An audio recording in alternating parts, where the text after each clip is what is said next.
செய்தி என்னன்னா, யூதா எழுதின பொதுவான நிருபம். யூதா எழுதின பொதுவான நிருபம். இந்த நிருபத்தை சொல்லும் பொழுது ஒரு இன்ட்ரடக்ஷன் உங்களுக்கு சொல்ல நான் விரும்புகிறேன். கவனிங்க, பவுலின் நிருபங்கள் 3 பகுதிகளாக பிரிக்கப்பட்டிருக்கின்றன. பவுலின் நிருபங்கள் எப்படின்னா, பவுலின் நிருபங்கள் ஆரம்ப கால நிருபங்கள். எப்படிங்க? ஆரம்ப கால நிருபங்கள் என்ன அப்படின்னா, கலாத்தியர், 1 தெசலோனிக்கேயர், 2 தெசலோனிக்கேயர், 1 கொரிந்தியர், 2 கொரிந்தியர், ரோமர், இதெல்லாம் ஆரம்ப கால நிருபங்கள். சரி, அடுத்தது மத்திய கால சிறை நிருபங்கள். சிறையில் இருக்கும் பொழுது பவுல் எழுதினது எபேசியர், பிலிப்பியர், கொலோசையர், பிலேமோன், இது மத்திய கால நிருபங்கள். அடுத்தது கடைசி கால போதக நிருபங்கள் என்னென்னா 1 தீமோத்தேயு, தீத்து, 2 தீமோத்தேயு. இப்படி பவுலின் நிருபங்கள் கிட்டத்தட்ட 13 நிருபங்களை 3 பிரிவுகளாக பிரித்து வேத ஆராய்ச்சியாளர்கள் அதை கொடுத்திருக்கிறார்கள். அதுதான் உங்களுக்கு நான் சொன்னேன். ஆனால் பவுலின் நிருபம் இல்லாத, அப்போஸ்தலனாகிய பவுல் எழுதாத நிருபங்கள் பொதுவான நிருபங்கள்னு போட்டிருக்கு. அது உங்களுக்கு தெரியும் என்னென்னா, எபிரேயர், அப்புறம் யாக்கோபு எழுதின நிருபம், அப்புறம் பேதுரு எழுதின 1, 2 நிருபம், அப்புறம் யூதா எழுதின நிருபம், 1 யோவான், 2 யோவான், 3 யோவான், இதெல்லாம் பொதுவான நிருபம் என்று அழைக்கப்படுகிறது. இந்த யூதாவும் பொதுவான நிருபம், யூதா எழுதின பொதுவான நிருபம். சரி, இந்த யூதா யார்? இந்த நிருபத்துக்கு செய்திக்குள்ளே போகிறதுக்கு முந்தி நம்ம கொஞ்சம் விஷயம் தெரிஞ்சுக்கலாம். பைபிள் காலேஜில் தான் சொல்லிக் கொடுக்கணும்னு அப்படிலாம் நம்ம தெரிஞ்சுக்கணும். இந்த யூதா யார்? நம்மளாம் ஆவிக்குரிய ஜீவத்தில் வளர்ந்துட்டே வரணும். நம்ம பல வருஷங்கள் சர்ச்சைக்கெல்லாம் வர்றோம். கொஞ்சம் நம்ம தெரிஞ்சுக்கணும் இல்லையா? கொஞ்சம் இந்த யூதா யார்? எப்படி? சகோதரன், கரெக்ட். இந்த யூதா யார் அப்படின்னா, நம்முடைய கர்த்தராகிய இயேசு கிறிஸ்துவினுடைய சகோதரன், யாக்கோபுனுடைய சகோதரன். இப்போ யாக்கோபு யார் தான்? இயேசு கிறிஸ்துவினுடைய சகோதரன். சரி, ஒரே ஒரு வசனம் மட்டும் இதுக்கு நான் உங்களுக்கு ஆதாரமாக சொல்கிறேன். மத்தேயு எழுதின சுவிசேஷம் 13ஆம் அதிகாரம் 55 வசனம். சங்கர் எடுத்து கொடுக்க சொல்லு. மத்தேயு 13:55 வாசிங்க. இவன், இயேசு கிறிஸ்து சொல்றாங்க, இவன் யாரு? தச்சனுடைய குமாரன் அல்லவா? இவன், இந்த இயேசு கிறிஸ்து சொல்றாங்க, இவன் யாரு? மரியாளுடைய குமாரன் அல்லவா? தச்சனுடைய குமாரன், மரியாளுடைய குமாரன். யாக்கோபு, யோசே, சீமோன், யூதா என்பவருடைய. அப்ப யூதா யாரு? இயேசு கிறிஸ்துவோட சகோதரன். யாக்கோபு யாரு? யாக்கோபு நிருபம் எழுதியிருக்காருல்ல, அந்த யாக்கோபு யாரு? உடஞ்சிரும்.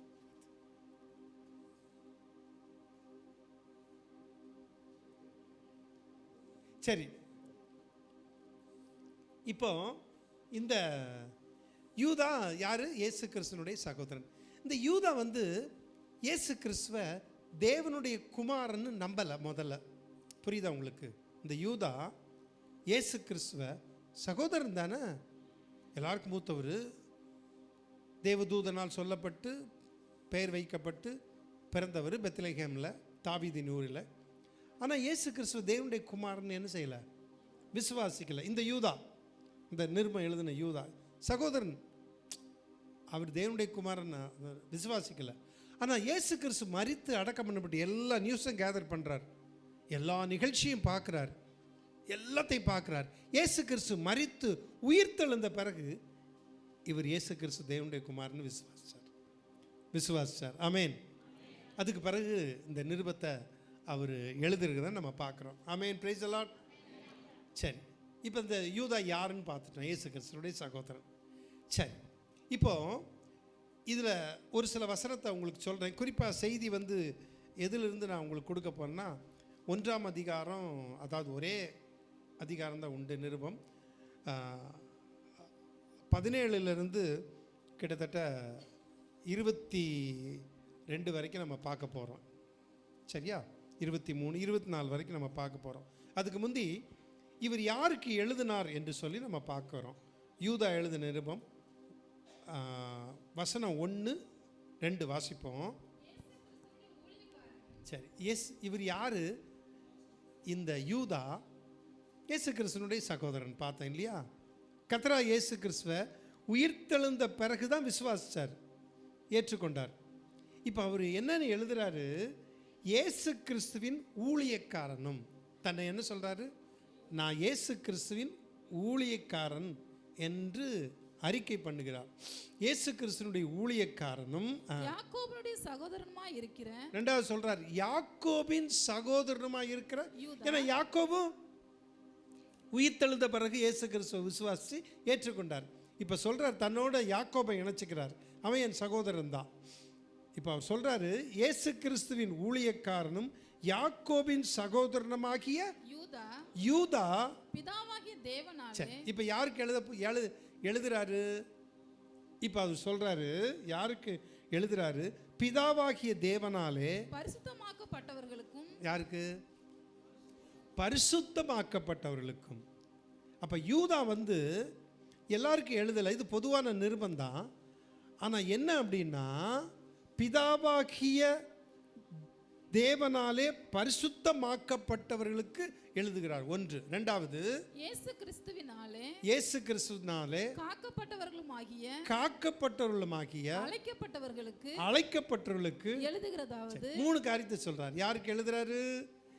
பிதாவாகிய தேவனால் பரிசுத்தமாக்கப்பட்டவர்களுக்கும், அடுத்தது இயேசு கிறிஸ்துவினால் காக்கப்பட்டவர்களுக்கும், மூன்றாவது அவரால் அழைக்கப்பட்டவர்களுக்கு தான் நான் எழுதுறேன் அப்படிங்கிறார்.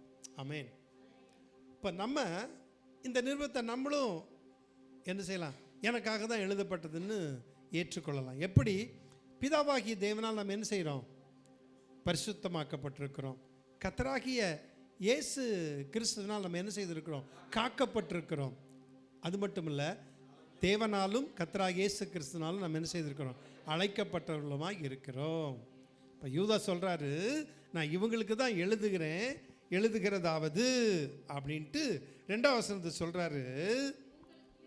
உங்களுக்கு இரக்கமும் சமாதானமும் அன்பும் பெருக கடவுது. வாழ்த்து சொல்கிறார். பொதுவாக நிருபங்கள் எழுதும் பொழுது பார்த்தீங்கன்னா வாழ்த்து சொல்கிறத பார்க்குறோம். இப்போ சொல்கிறாரு, என்ன சொல்கிறாரு? உங்களுக்கு, யாருக்கு? பரிசுத்தமாக்கப்பட்டவர்களும் காக்கப்பட்டவர்களும் அழைக்கப்பட்டவர்களுமாகிய உங்களுக்கு இரக்கமும் சமாதானமும் அன்பும் பெருக கடவுது. உங்களுக்கு என்ன பெருகணும்? இரக்கம் பெருகணும், சமாதானம் பெருகணும், அடுத்ததுன்னு செய்யணும், அன்பு பெருகணும் அப்படின்னு சொல்லி எழுதுறார். அதாவது ஆங்கிலத்தில் வந்து மெர்சி அப்படின்னு சொல்லியிருக்கு. அதாவது மெர்சி கிரீக்கில் வந்து எலியோஸ். அன்பு வந்து அகாப்பே. பீஸ் வந்து ஹீப்ருல வந்து ஷாலம். என்ன சொல்கிறார் அவர்? உனக்கு வந்து இரக்கமும் சமாதானமும் அன்பும் பெருக கடவுது வாழ்த்து சொல்லி எழுதிட்டார். இப்போ எழுதிட்டு அநேக காரியங்களை சொல்கிறார். நம்ம அதெல்லாம் விட்டுட்டு இப்போ 17ஆம் வசனத்துக்கு வர்றோம்.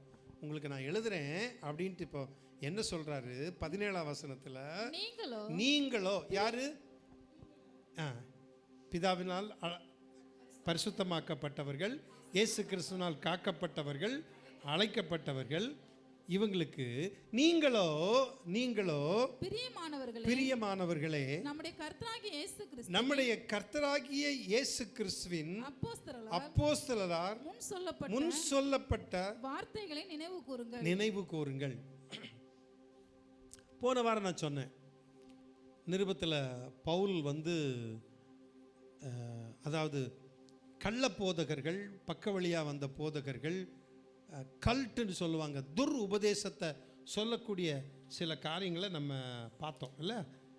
அதாவது கலாத்தியருக்கு எழுதும் பொழுது பவுல் அநேகமாக எல்லாம் என்ன சொல்கிறாருன்னா, தவறான உபதேசத்தை கொண்டு வந்து சிலர் கலக பண்ணுகிறாங்க, சிலர் பிரச்சனையை கொடுக்குறாங்க, சபையில் சில காரியங்களை கொடுக்குறாங்க, எல்லா இடத்துலையும் உண்டு. ஸோ பவுல் என்ன சொல்கிறாரு, நீங்களோ பிரியமானவர்களே, ரொம்ப தெளிவாக சொல்கிறார், நீங்களோ பிரியமானவர்களே நம்முடைய கர்த்தராகிய இயேசு கிறிஸ்துவின் அப்போஸ்தலரால் முன் சொல்லப்பட்ட வார்த்தைகளை நினைவு கூறுங்கள். உங்களுக்கு அப்போஸ்தலரால் சொல்லப்பட்ட வார்த்தைகளை நினைவு கூறுங்கள் அப்படின்னு இந்த இடத்துல சொல்கிறார். அப்போ எது முக்கியமானது? அப்போஸ்தலரால் சொல்லப்பட்டது. நம்ம வேதத்தை எப்படி அங்கீகரிக்கிறோம் தெரியுங்களா? வேதத்தை அங்கீகரிக்கிறது அப்பாஸ்டலிக் அந்த ஃபெய்த்தில் அப்போஸ்தலருடைய விசுவாசம், அவர்களை சார்ந்து அவர்கள் சொல்லப்பட்டது, அவர்கள் ஏற்றுக்கொண்டது நம்மளும் வேதம்னு ஏற்றுக்கொள்கிறோம். ரெண்டு முக்கியமானது, தீர்க்கதரிசி, அப்போஸ்தலர்கள். இங்கே இவர் குறிப்பிடுகிறார், நீங்களோ பிரியமானவர்களே நம்முடைய கர்த்தராகிய இயேசு கிறிஸ்துவின் அப்போஸ்தலரால் முன் சொல்லப்பட்ட வார்த்தைகளை நினைவு கூறுங்கள். அப்போஸ்தலர்கள் யாரு? 12 பேர் ஆண்டவராக இயேசு கிறிஸ்து அப்போஸ்தலர்னு தேர்ந்தெடுத்தார் இல்லையா? எத்தனை பேர் இருந்தாங்க சீஷர்கள்? நிறைய பேர் இருந்தார்கள். சீஷர்கள் எல்லாம் அப்போஸ்தலர்கள் அல்ல, சீஷர்கள் தான். அதுலேயும் கொஞ்சம் பேர் இவருடைய உபதேசம் கடினமாக இருக்குன்னு பிரிஞ்சு போயிட்டார். அப்போ கேட்குறாரு, நீங்களும் என்னை விட்டு போய்விட மனதாக இருக்கிறீர்களா அப்படின்னு கேட்குறாரு. அப்போது இயேசு கிறிஸ்துவினுடைய அப்போஸ்தலர்கள் யாருன்னா, அந்த எல்லா சீஷர்களிலும் 12 பேரை ஆண்டவர் தெரிந்தெடுத்து அவர்களுக்கு அப்போஸ்தலர் அப்படின்னு பேர் வைக்கிறார் இல்லையா? மத்தேயு 10ஆம் அதிகாரத்தில் நம்ம தெளிவாக பார்க்க முடியும். அப்போஸ்தலர்கள் என்றால் என்ன அர்த்தம்னா, அனுப்பப்பட்டவர்கள். அப்போஸ்தலர்கள் யார் என்று சொன்னால் அனுப்பப்பட்டவர்கள். அப்போஸ்தலர்கள் யார்? அனுப்பப்பட்டவர்கள் மட்டுமல்ல, கர்த்தராகிய இயேசு கிறிஸ்துவை நேரிலே கண்டு உயிர்த்தெழுந்த இயேசு கிறிஸ்துவை தரிசித்தவர்கள் தான் அப்போஸ்தலர்கள். அது மட்டுமல்ல, இன்னைக்கு உலகத்தில் யார் என்ன வேணாலும் உபதேசம் பண்ணலாம். ஆனால் நம்ம ஏற்றுக்கொள்ளக்கூடிய உபதேசம், நம்ம அங்கீகரிக்கக்கூடிய உபதேசம் எதுன்னா அப்போஸ்தலருடைய உபதேசம். சொல்கிறது புரியுதா உங்களுக்கு? எல்லாம் சொல்கிறது ஏற்றுக்கொள்ள முடியாது. இன்றைக்கி அநேகர் என்னெல்லாமோ பேசுகிறாங்க, பிரசங்கம் பண்ணுறாங்க. பவுல் சொன்னார் பார்த்தீங்களா, வானத்திலிருந்து ஒரு தூதன் சொன்னாலும் கேட்காதீங்க, நானே மறுபடியும் மாற்றி சொன்னால் என்ன செய்யாதீங்க, கேட்காதீங்க. எவ்வளோ ஸ்ட்ரிக்டாக சொல்லிட்டார், கேட்காதீங்க. இல்லை, அப்படி இல்லை. அப்போ உபதேசம் ஒன்று தான், திருச்சபையினுடைய உபதேசம், பைபிள் உபதேசம் அப்போஸ்தலர்களால் சொல்லப்பட்டது. அது மட்டும்தான் நம்ம ஏற்றுக்கொள்ள முடியும். அப்போஸ்தலர்களால் சொல்லப்படாத ஒரு சத்தியத்தை, உபதேசத்தை நம்ம ஏற்றுக்கொள்ள முடியாது. அது மறந்து விடக்கூடாது. அப்போஸ்தலர்கள் சொன்னதையே என்ன செய்தார்கள்?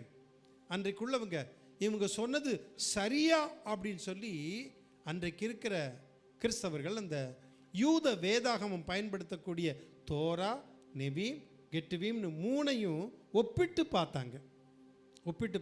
சரிதானா அப்படின்னு ஒப்பிட்டு பார்த்தாங்க. அப்போஸ்தலர் சொல்லுகிறதே சரிதானான்னு ஒப்பிட்டு பார்த்தாங்க. இது நம்ம பார்க்குறோம். அப்போஸ்தலர் நடவடிக்கையில் 17-11 இருக்கும்னு நினைக்கிறேன், அல்லது 11-17 இருக்கும். கொஞ்சம் படித்து பாருங்களா. அப்போஸ்தலர் எடுத்துட்டீங்களா? அதே தான். என்ன 11 17 11 வாசிங்க, நல்லா கவனிங்க. அந்த பட்டணத்தார் மனோவாஞ்சையாய் வசனத்தை ஏற்றுக்கொண்டு காரியங்கள் இப்படி இருக்கிறதா என்று தினந்தோறும் வேத வாக்கியங்களை ஆராய்ந்து பார்த்ததினால் தெசலோனிக்கேயில் உள்ளவர்களை பார்க்கிலும் நற்குணசாலிகளாக இருந்தால். எந்த பட்டணத்தார்? பெரோயா பட்டணத்தார். இவங்க நல்லா கவனிங்க, வேத வாக்கியங்களை ஆராய்ந்து பார்த்ததினால். அப்போஸ்தலர் சொல்றது சரிதானா அப்படின்னு வேத வாக்கியங்களை ஆராய்ந்து பார்த்தாங்களாம். அது அந்த ஜூஸ் கம்ப்ளீட் ஸ்டடி பைபிளில் சொல்லப்பட்டிருக்கு. இந்த வேத வாக்கியம் அப்படிங்கிற இடத்துல அந்த ஜூயிஷ் கம்ப்ளீட் ஸ்டடி பைபிளில் என்ன போட்டிருக்குன்னா தோரா, நெவீம், கெட்டிவீமை, டனக் அப்படின்னு போட்டிருக்கும். அப்புறம் இந்த 3 புத்தகத்தையும் ஆராய்ந்து பார்க்குறாங்க. இது சரிதானா அப்போஸ்தலர் சொல்லுகிறது? அப்போ சரியாப்பட்டது. வேத வாக்கியங்களை ஆராய்ந்து பார்த்ததினால் தெசலோனிக்கையில் உள்ளவர்களை பார்க்கிலும் நற்குணசாலிகளாய் விளங்கினார்கள். ஸோ நல்லா கவனிங்க, அன்னைக்கு உள்ளவங்க என்ன அழகாக உடனே வேத வாக்கியத்தை ஆராய்ந்து பார்த்துருக்காங்க. சொல்கிறது சரிதானான்னு ஏற்றுக்கொண்டார்கள். அப்போ நம்ம எத்தனை பேர் பிரசங்கம் பண்ணலாம், பிரசங்கத்தை கேட்கறது தப்பல்ல. ஸோ அழகாக பவுல் சொல்கிறார், நலமானவற்றை படித்துக் கொள்ளுங்கள். சத்தியத்தை விட்டு விலகி போகக்கூடிய ஒரு காலகட்டத்தில் நம்ம இன்னைக்கு இருக்கிறோம். சத்தியத்தை விட்டு விலகி போகிற காலகட்டத்தில் கிறிஸ்தவர்கள், விசுவாசிகள், ஞானஸ்தானம் எடுத்தவர்கள் தான், ஆனால் விலகி போகிறாங்க நிறைய பேர். இப்போ நம்ம ரொம்ப கவனமாக இருக்கணும். எதில் கவனமாக இருக்கணும்? யூதா சொல்கிறாரு, எப்படி இருக்கணும்? நம்முடைய கர்த்தராகிய இயேசு கிறிஸ்துவின் அப்போஸ்தலரால் முன் சொல்லப்பட்ட வார்த்தைகளை நினைவு கூறுங்கள். மறந்துடாதீங்க, யாரை எதை நினைவு கூறணும்? அப்போஸ்தலர்களால் முன் சொல்லப்பட்ட வார்த்தைகளை நினைவு கூறுங்கள். அண்டர்லைன் பண்ணணும். நினைவு கூறுங்கள். எதை நினைவு கூற வேண்டும்? அப்போஸ்தலர்களால் சொல்லப்பட்ட முன் சொல்லப்பட்ட வார்த்தைகளை நினைவு கூறுங்கள். 1. 2வது யூதா 18ஆம் வசனம், கடைசி காலத்திலே தங்களுடைய துன்மார்க்கமான இச்சைகளின்படி நடக்கிற பரியாசக்காரர் தோன்றுவார்கள் என்று சொன்னார்களே. யார் சொல்லா? அப்போஸ்தலர் சொல்லியிருக்காங்க. அப்போஸ்தலர்கள் முன் சொன்னதை நினைவு கூறுங்கள். அவங்க என்ன சொல்லியிருக்காங்க அப்போஸ்தலர்கள்? கடைசி காலத்திலே தங்கள் துன்மார்க்கமான இச்சைகளின்படி நடக்கிற பரியாசக்காரர் தோன்றுவார்கள். இச்சையின்படி, தங்கள் இச்சையின்படி நடக்கிற பரியாசக்காரர் தோன்றுவார்கள் என்று உங்களுக்கு சொன்னார்களே. சொன்னாங்களா? ஆமாம். ஒரு வசனத்தை வாசிப்போம், நிறைய இருக்குது. 2 பேதுரு 3:3 வாசிங்க. 2 பேதுரு 3:3. முதலாவது பேதுரு தன்னுடைய நிருபத்தில், பேதுரு யாரு? ஒரு அப்போஸ்தலன். அவர் சொல்றார், முதலாவது நீங்கள் அறிய வேண்டியது என்னவெனில் கடைசி நாட்களில் பரியாசக்காரர் வந்து சொல்றாரா? பேதுரு அப்போஸ்தலன் சொல்றாரா? பரியாசக்காரர்கள் வந்து பாத்தீங்களா, தங்கள் சுய இச்சையின்படியே நடந்து அப்போ தன் சுய இச்சையின்படி நடந்து பரியாசக்காரர்கள் வந்து அவர் வருவாருங்கிற வாக்குத்தத்தை என்னாச்சு இப்படி கேட்குறாங்க. ஸோ இந்த யூதா சொன்னது, அப்போஸ்தலர் என்ன சொன்னாங்களோ அந்த வார்த்தைகளை நினைவு கூறுங்கள். என்ன சொல்லியிருக்காங்க? கடைசி காலத்திலே தங்கள் துன்மார்க்கமான இச்சைகளின்படி நடக்கிற பரிகாசக்காரர் தோன்றுவார்கள் என்று உங்களுக்கு சொன்னார்களே. கொஞ்சம் யோசிச்சு பாருங்க. இன்றைக்கி சில இடங்களில் நீங்கள் ஒரு வேளை பார்க்கலாம், பரியாசக்காரர் பிரசங்கம் பண்ணுறதை நீங்கள் கேட்பீங்க. எப்படி எத்தனை பேர் அடையாளம் கண்டு கொள்வீர்களோ தெரியல. ரொம்ப கிண்டலாக மற்றவங்கள சொல்லி, சபையை சொல்லி, அல்லது ஒரு ஊழியக்காரனை சொல்லி, இருக்கிற ஊழியக்காரன் கஷ்டப்பட்டு அவங்க சபையை உருவாக்கியிருப்பாங்க, அவங்கள்ட்ட குறை இருக்கலாம், அது வேறு. பேசக்கூடிய ஒரு நபர் நான் பேசுகிறேன்னா, 4-5 ஊழியக்காரன் நான் குறை சொல்கிறேன்னா, நான் 100க்கு 100 சரியா அப்படின்னா இல்லை, சொல்வதற்கு தகுதி இல்லை, அதை பேசுவதற்கு இல்லை. கர்த்தருடைய வார்த்தையை சொன்னால் அவங்க சரியாயிடுவாங்க. யாரையும் திட்டியோ குறைச்சோ கேவலமாகவோ பேச வேண்டிய அவசியம் இல்லை, பரியாசம் பண்ண வேண்டிய அவசியம் இல்லை. கர்த்தருடைய வார்த்தையை சரியாக ப்ரெசன்ட் பண்ணால் போதும், அவர்கள் என்ன செய்வாங்க? சரியாயிடுவாங்க. இப்போ இன்றைக்கி நிறையா நான் சொன்ன ஏற்கனவே சினிமா பாட்டை கூட உள்ளே பாடுறாங்க, அதுக்கு கைத்தட்டுறவங்க நிறைய. போன வாரத்தில் நான் சொல்லிட்டேன், ரொம்ப வேதனைக்குரிய ஒரு காரியமாக போயிடுச்சு. எல்லாம் இன்றைக்கி வேதனைப்பட ஆரம்பிச்சிட்டாங்க. நல்ல சபைகளெல்லாம் என்ன பண்ணுறாங்க? வேதனைப்பட ஆரம்பிச்சிட்டாங்க. அதுக்குன்னு ஒரு கூட்டமே போகுது, அதுக்குன்னு ஒரு கூட்டம், ஒரு ரசிகர் கூட்டம் இருக்குது. ஸோ அந்த காலகட்டத்தில் பரிகாசக்காரர் பரிகாசக்காரர் தோன்றி இருக்கக்கூடிய காலகட்டத்தில் இருக்கிறோம். அதெல்லாம் விட்டு தான் நம்ம ரட்சிக்கப்பட்டிருக்கோம். ஆமென். மனம் திரும்பி வந்திருக்கோம், இயேசு கிறிஸ்துவை ஏற்றுக்கொண்டு வந்திருக்கிறோம். ஸோ நம்ம ரொம்ப ஜாக்கிரதையாக இருக்கணும். சரி, தோன்றுவார்கள் என்று உங்களுக்கு சொன்னார்களே, அப்போஸ்தலர் என்ன செய்தார்கள்? பரியாசக்கார் தோன்றுவார்கள், தங்கள் துன்மார்க்கமான இச்சையின்படி நடக்கிற பரியாசக்கார் தோன்றுவார்கள் என்று உங்களுக்கு சொன்னார்களே, ஜாக்கிரதையாயிருங்க. அடுத்தது 19ஆம் வசனம் சொல்றார்கள், இவர்கள் யாரு? இந்த பரியாசக்காரர்கள், கர்த்தருடைய வார்த்தையை ஏற்றுக்கொள்ளாதவர்கள், கர்த்தரை முழு மனதோடு ஏற்றுக்கொள்ளாதவர்கள், இவர்கள் பிரிந்து போகிறவர்களும். இவங்க யாருங்க அப்படின்னா? சபை விட்டு பிரிஞ்சு போகிறத நான் பேசலை, அவங்களும் தான், பட் அதை நான் பேசலை. இச்சையின்படி நடக்கிறவங்க ஈஸியாக அடையாளம் கண்டுக்கொள்ளலாம். இது தப்புங்கன்னு சொல்ல மாட்டாங்க, தப்புங்கன்னு சொல்ல மாட்டாங்க. வருந்தத்தக்க காரியம், சாதாரணமாக பேசுகிறாங்க. ஒரு தவறுங்க, இது பாவம்னா சாதாரணமாக சொல்கிறாங்க, தப்பாக பாவமாக சொல்ல மாட்டேங்கிறாங்க. எப்படின்னு எனக்கு தெரியல. சபையிலே வளர்ந்து, சின்ன வயசுலேருந்து வளர்ந்து சபைக்கு வந்தவங்க பிரிந்து போகிறார்கள். ஆண்டவரை விட்டு பிரிந்து போகிறாங்க. சபையை விட்டு போய் இன்னொரு நல்ல சபைக்கு போயிட்டாங்க அப்படின்னா சரி பரவாயில்ல, அப்படியே போகிறாங்களா ஒரு சபைக்கு போகிறாங்க. பிரிந்து போகிறவர்கள், யூதா தெளிவாக சொல்கிறார், இவர்கள் பிரிந்து போகிறவர்களும் ஜென்ம ஸ்வாவத்தாரும் ஆவி இல்லாதவர்களும். பிரிந்து போகிறவர் எப்படிப்பட்டவங்க? ஜென்ம ஸ்வாவம் உள்ளவர்களும் ஆவி இல்லாதவர்கள். அவங்க தான் பிரிஞ்சு போகிறாங்க. என்ன இருக்குது? ஜென்ம ஸ்வாவம் இருக்கு. ஜென்ம சுவாவம் நமக்கு தெரியல, நமக்குன்னு ஒரு ஜென்ம சுவாவம் இருக்குது. என்னதான் இருந்தாலும் அந்த ஜென்ம சுவாவம் தலை தூக்கிட்டே இருக்கும். கேட்டால் அவங்க அப்பா புத்தி. யார் பற்றி?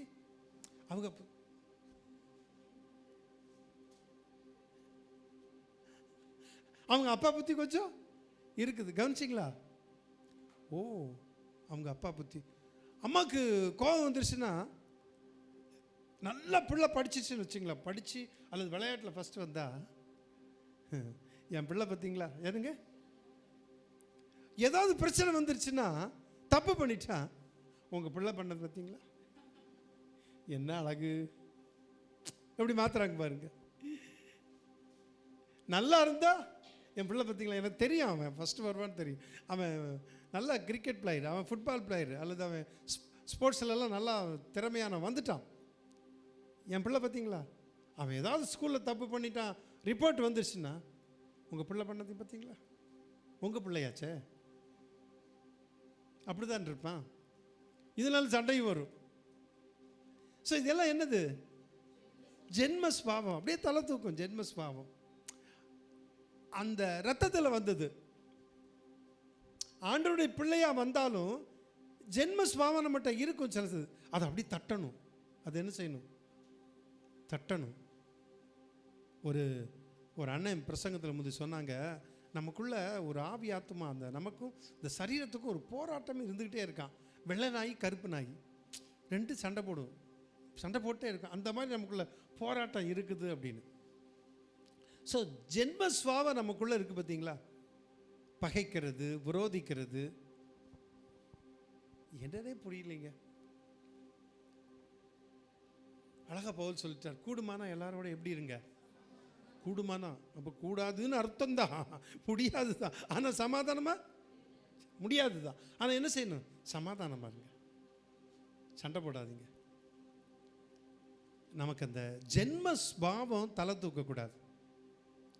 இங்க யூதா சொல்றாரு, இவர்கள் பிரிந்து போகிறவர்களும் ஜென்ம ஸ்வாவத்தாரும் ஆவி இல்லாதவர்கள். பிரிந்து போகிறவர் யாரு? ஆமா, தங்கள் துன்மார்க்கமான இச்சையின்படி நடக்கிற பரியாசக்காரர். இவர்கள் பிரிந்து போகிறவர்களும் ஜென்ம ஸ்வாவத்தாரும் ஆவி இல்லாதவர்கள். அப்படின்னு நமக்கு ஆவி இல்லையா? ஆவி இல்லாத, பரிசுத்த ஆவி இல்லை. அடுத்த வசனத்தை நம்ம புரிஞ்சுக்குவோம். நமக்குள்ள கர்த்தருடைய ஆவியானவர் இருந்தால் உணர்த்துவார். நானும் பாசமாக காரில் போயிட்டுருக்கேன். நான் காரில் நான் நிறைய பேர் என்னைய நைட்டில் 11 மணி ஆயிடுச்சு திரும்பி வந்து 11 மணியா நைட்டுங்களா நீங்களே கார் ஓட்டு வந்தீங்களா? நான் தான் கார் ஓட்டிட்டு நீங்களே தானா? நான் தான் கார் ஓட்டிகிட்டு வந்தேன். கார் ஓட்டுவீங்களா? நாமங்க ஓட்டுறேனுங்க இது வரைக்கும். எங்கே போனாலும் நீங்கள் தான், எங்கே போனாலும் நான் தான் போவேன். அப்படிங்களா? ஆமாம். என்னை நம்பி என் மனைவி வர்றா, மனுஷன் ஓட்டுவான் அப்படின்னு நான் வர்றேன், அப்படி அவ்வளோதான். நான் தான் கார் ஓட்டு போகிறேன். தூரமான இடத்துக்கெல்லாம் போயிருக்கேன், திருச்சி போயிருக்கேன், முந்தியெல்லாம் பெங்களூர் போயிட்டு வந்திருக்கேன். நான் தான் ஓட்டுறேன் காரு போகும்போது ஒருத்தன் அங்கே வந்தாலே நான் கொஞ்சம் பிரேக்கில் கால் வச்சுட்டு தான் இருப்பேன். அப்படி தான் நான் ஓட்டுவேன். அது மீறி என் மேலே ஏதாவது சின்ன தவறு இருக்கலாம், இடிக்கலாம். அது மீறி ஓரமாக வந்து என்ன பண்ணுவானுங்க, லெஃப்டில் வந்து ஓவர் பண்ணி இடிச்சிருவானுங்க. ஒருத்தன் இடிச்சிட்டான், அந்த குளத்துமேடு பக்கமாக என்னமோ அந்த கோயம்புத்தூரில் இடிச்சிட்டான். இடித்தோடனே வண்டியை ஓரம் கட்டிட்டு போய், தம்பி நான் சொன்னேன் அவன்கிட்ட, சண்டையெல்லாம் போடல, பாஸ் சண்டை போட்டிருப்பான்னு நினைக்கிறேன், எப்படி போட்டிருப்பான்னு இன்ட்ரெஸ்ட்டாக கேட்காதீங்க. ஏன் தம்பி நானே ஓரமாக போகிறவன், என்னை இப்படி இடிச்சிட்டே தம்பி இந்த மாதிரி ஆயிடுச்சு சார், தப்பு தாங்க அப்படி இப்படின்னு சொன்னான். என்ன தம்பி பண்ணுறது, எவ்வளோ செலவாகுங்க, நான் என்ன சொல்கிறது. கொடுத்தான், கடைசியில் 700 ரூபா கொடுத்தான். என் பாசமாக நானும் ஒருத்தர் பார்த்தோம். திருப்பி கொண்டு போய் அந்த பணத்தை, எப்போ வேண்டாம் பணம் வாங்காமல் போகிறது போவோமா, வாங்குவோம். ஆனால் என்னை உணர்த்திட்டு அவன் என்னையோட நீதிமானாக இருக்கான். நான் என்ன பண்ணுறதுன்னு தெரியல. அதனால் கொண்டு அவன் காரத்தில், இல்லை தம்பி அவன் ஃபேமிலியோடு வந்திருக்கான். தம்பி நான் இப்படியே சொன்னேன், நான் அந்த இயேசுநாதர் கூலியும் சேரும் தம்பி, சர்ச்சில் பாஸ்டராக இருக்கேன், எனக்கு கஷ்டமாக இருக்குது தம்பி, வேண்டாம் தம்பி. அவன் என்னையோட அதை சொன்ன பார்த்தீங்களா, என்னையோட அவன் நீதிமான் ஆகிட்டான். இல்லைங்க இடிச்சிச்சு, பரவாயில்லைங்க நீங்கள் வச்சுக்கோங்க. எங்கள் 2 பேருக்கு இந்த சண்டை தான் நடக்குது, வேணுங்கிறான், கட்டாயப்படுத்தி வேண்டான்ட்டான். நான் அந்த பணத்தை வந்து நான் செலவு பண்ணக்கூடாதுன்னு சொல்லி, அது ஏழை மக்களுக்கு ஏதோ ஒரு விதத்தில் செலவு பண்ணணும்னு அதை இது பண்ணிட்டேன். புரியுதா? கஷ்டமாக இருந்துச்சு. வீட்டில் வந்து 2 நாள் எனக்கு மனசு கஷ்டமாக இருந்துச்சு. நான் இடிக்கலை, நான் தப்பு பண்ணலை, ஆனாலும் அந்த காசு வாங்கினது திருப்பி கொடுத்தா வாங்கலவன். ஆனால் ஆண்டவரை பற்றி மெதுவாக லைட்டாக சொல்லிட்டேன், இயேசுநாதரை பற்றி அப்படியே அந்த பேரை சொல்லிட்டேன். அவன் இல்லைங்க பரவாயில்லைங்க இடிச்சிட்டேன் அப்படின்னு சொல்லி அவனுக்கு அது குத்தி இருக்குது. ஸோ கவனிங்க, சரி கார் குறுக்கப்பட்டு, ஏய் நீ பற்றி அங்கே பாரு இங்கே பாரு எவ்வளோ செலவாகணும் அப்படின்னு நான் சண்டை போட்டால், நீங்கள் ஏதாவது நீங்கள் ஒரு காரில் போகிறீங்க வச்சு, பாச சண்டை போட்டுட்ருக்காரு நான் பார்த்தேன் அப்படின்றவீங்கல்ல. ஸோ கவனிங்க, நம்மகிட்ட இருக்க ஜென்ம ஸ்பாவம், நம்மளை அறியாமல் கோவப்படுவோம் தெரியுமா. நான் மட்டும் இந்த பைபிளை தூக்கலன்னு வச்சுக்க, நடந்திருக்கிறது வேற, நான் சொல்லலை அப்படி சொல்லுவாங்க. கொஞ்ச நேரம் இந்த பைபிளை வச்சேன், நடக்கிறது வேற. வேண்டாங்க, அதான் பைபிளை தூக்க வச்சிருக்க, அதை வைக்க வேண்டாங்க. ஒரு பயங்கரமான ரவுடியா இந்த வண்டியெல்லாம் இழுப்பாங்க சென்னையில், உண்மையாக நடந்தது. அந்த ரவுடி அவனை பார்த்தாலே எல்லாம் பயப்படுவாங்க. 4 பேர் அடிக்கிறவன் ரசிக்கப்பட்டான். இயேசு தெய்வத்தை தெய்வமாக ஏற்றுக்கொண்டான். பயங்கரமான ரவுடிங்க, நடந்த சம்பவம் ஏற்றுக்கொண்டான். ஏற்றுக்கொண்ட பிறகு ஆண்டவரை பற்றியெல்லாம் சொல்லுவான். திடீர்னு 4-5 பேர் அடிக்கிறதுக்கு வந்துட்டாங்க. அவன் என்ன செய்யணும் தெரியல. ஆண்டவரே ஒரு 10-20 நிமிஷம் லீவு கொடுப்பீங்களா ஆண்டவரே, நான் மறுபடியும் வந்துடுறேன். ஒரு 20 நிமிஷம் எனக்கு கொஞ்சம் லீவ் ஆண்டவரே, கொஞ்ச நேரம் இந்த கொஞ்சம் உலக மனுஷனாக மாறிட்டு அப்புறம் நான் வந்துடுறேன்னு ஆண்டவர்கிட்ட ஜெபம் பண்ணானா. ஆண்டவர் பதில் கொடுப்பாரா? இல்லை. அவனை திட்டினாங்களா, அவனை அடித்தாங்களா, வாங்கிக்கிட்டாங்க. நான் ஒரு முறை ஒரு கன்வென்ஷனுக்காக முள்ளங்கினா விளை அப்படின்னு ஒரு ஊருக்கு போயிருந்தேன். அந்த பாஸ்ட் நல்ல இவ்வளவு ஹைட்டு, அவர் பயில்வானாக இருந்து ரட்சிக்கப்பட்டார். கையை அப்படி புட்டிச்சாருன்னா நம்ம கை வலிக்கும், அப்படி கை கொடுக்கும்போது. அடிப்படியெல்லாம் தெரிஞ்சவர். ஒருத்தன் அடிக்க வந்தால் கையை அப்படி தொட்டு இப்படின்னா இறங்கிடுவேன். அப்புறம் எப்படி அவன் அடிக்க முடியும்? வேற ஒன்றும் செய்ய மாட்டார், சண்டையெல்லாம் போட மாட்டார். அப்படி கையை இழுத்து இப்படி ஒரு தட்டுனா அவர் சொல்கிறார், அப்படி தட்டுனா தம்பி கை இறங்கிடும். ராஜையா, அவர் பாஸ்ட் பேர் ராஜையா. இப்படி இறங்கிடும். அப்புறம் அவன் கையை தூக்க முடியாது இல்லை. அவ்வளோ பயங்கரமான ரட்சிக்கப்பட்டார். ரட்சிக்கப்பட்டவர் செஞ்சாரான்னு கேட்டுறாதீங்க. இல்லை, ரட்சிக்கப்பட்டோன்னா அவர் அடிக்கிறதுக்கு 4-5 பேர் வந்து அடித்து கம்பெல்லாம் வச்சு குத்துறாங்க. நானும் பாஸ்டர் எல்லிஸ் வில்லியம்னு என் கூட இருக்கிறார். நாங்கள்லாம் அந்த டைமில் ஊழியத்துக்கு போகும்போது நடந்த சம்பவம். குத்துறாங்க, அடிக்கிறாங்க, திட்டுறாங்க. பேசாமல் இருந்தாராம். வெளியே வந்து அந்த 4-5 பேரையும் அவர் அடிச்சிருந்தாருன்னா கை ஒன்று இப்படியே வீட்டுக்கு போயிருப்பாங்க. ஆனால் அவர் செய்யலை. ஆமென். அதான் என் ரட்சிக்கப்பட்டிருக்கா அடையாளம். ஆவி இருக்குங்கிறதுக்கு அடையாளம் அதுதான். சண்டை போடல, ஜென்ம சுவாபத்தை அப்படியே அடக்கிட்டார்ல. ஜென்ம சுவாபம் அப்பப்போ அப்படியே தலை தூக்கும் வரும், அதை அடிக்கணும். சரி, அப்போ இவர்கள் பிரிந்து போகிறவர்களும் ஜென்ம சுவாபத்தாரும் ஆவி இல்லாதவர்கள். இவங்கள்ட்ட ஆவி இல்லை, கர்த்தருடைய ஆவியானவர் இல்லை. அதனால தான் எனக்குள்ள கிறிஸ்துவின் ஆவி, அந்த தெய்வத்தினுடைய ஆவி, பரிசுத்த ஆவியானவர் எனக்குள்ள இருந்தா நான் அப்படி நடக்க மாட்டேன். அப்படியே சொல்லுங்க, நான் நடக்க மாட்டேன். அந்த மாதிரி நான் செய்ய மாட்டேன்.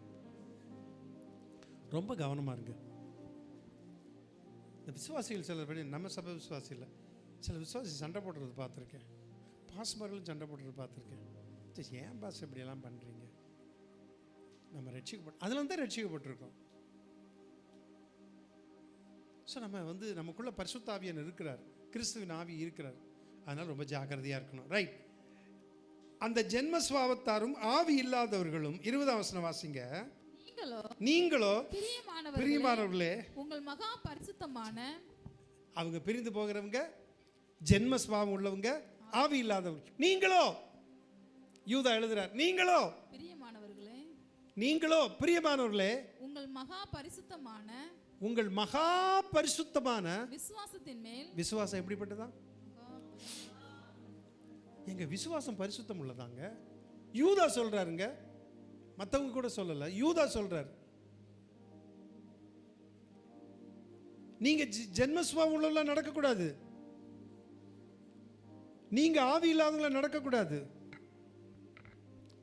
நீங்களோ பிரியமானவர்களே, உங்கள் மகா உங்கள்கிட்ட என்ன இருக்குது? விசுவாசம் இருக்கு. அது எப்படிப்பட்ட விசுவாசங்கிறாரு? யார் சொல்றாரு? யூதா சொல்றாரு. விசுவாசத்தை மகா பரிசுத்தமுள்ள விசுவாசங்கிறார் யூதா.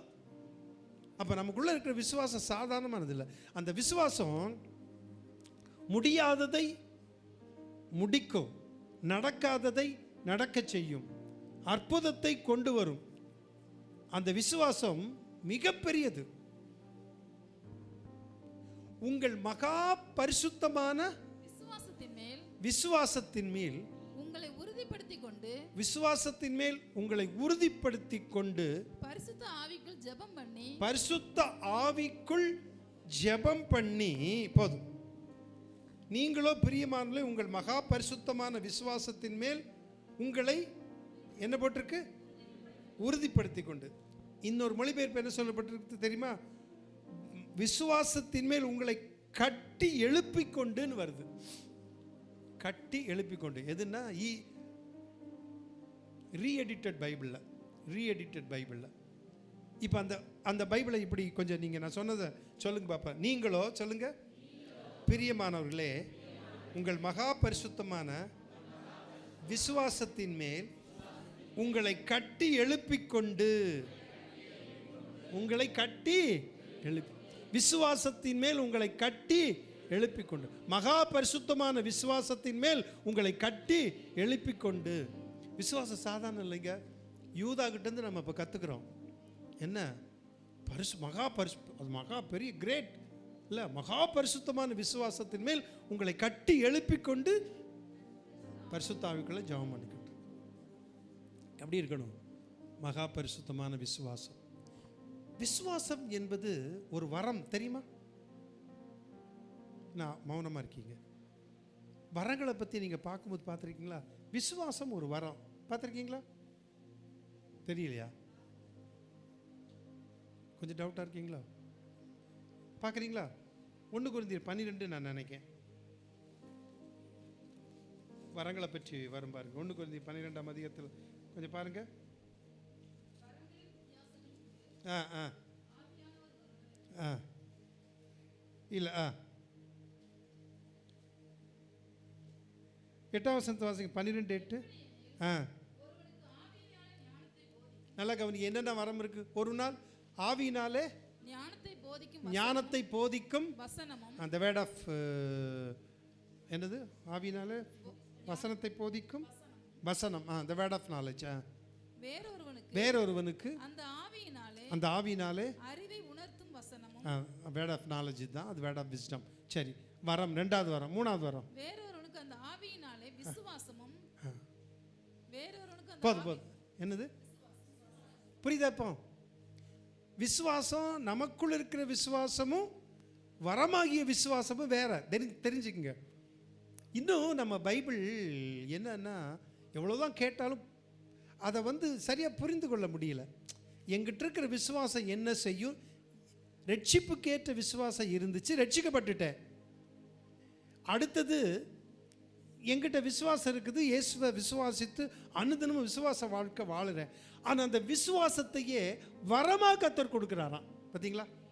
நிறைய பேருக்கு தெரியாது விசுவாசங்கிற வரம். அப்படியா? விசுவாசம் வரமா? நான் தான் விசுவாசிக்கிறேன். இல்லைங்க, நீங்கள் விசுவாசிக்கிறீங்க, ஆனால் விசுவாசம் என்கிற ஒரு வரம் இருக்கிறது. நான் உதாரணம் சொல்லட்டுமா? விசுவாசம் வரம் உள்ளவங்க எப்படி இருப்பாங்கன்னு. ஒரு சமயம் ஜார்ஜ் முல்லர் கேள்விப்பட்டிருக்கீங்களா? அநாத விடுதி இதெல்லாம் வச்சிருக்கிறவர். ஒன்றுமே இருக்காது, அவர் ஒன்றுமே இல்லை. குழந்தைகளை உட்கார வச்சுட்டு தட்டெல்லாம் வச்சுட்டு, தட்டில் சோறு இல்லை, தட்டெல்லாம் வச்சுட்டு நீங்கள் எல்லோரும் பாட்டு பாடி ஜெபம் பண்ணுங்கன்ட்டு இவர் போய் உள்ள அழுது ஜெபம் பண்ணுறாரு. ஆண்டவரே, பிள்ளைகளுக்கு சாப்பாடு இல்லை, தட்டை வச்சுட்டு பாட்டு பாடிட்டு ஆகாரத்துக்காக நன்றின்னு ஜெபம் பண்ணுவாங்க.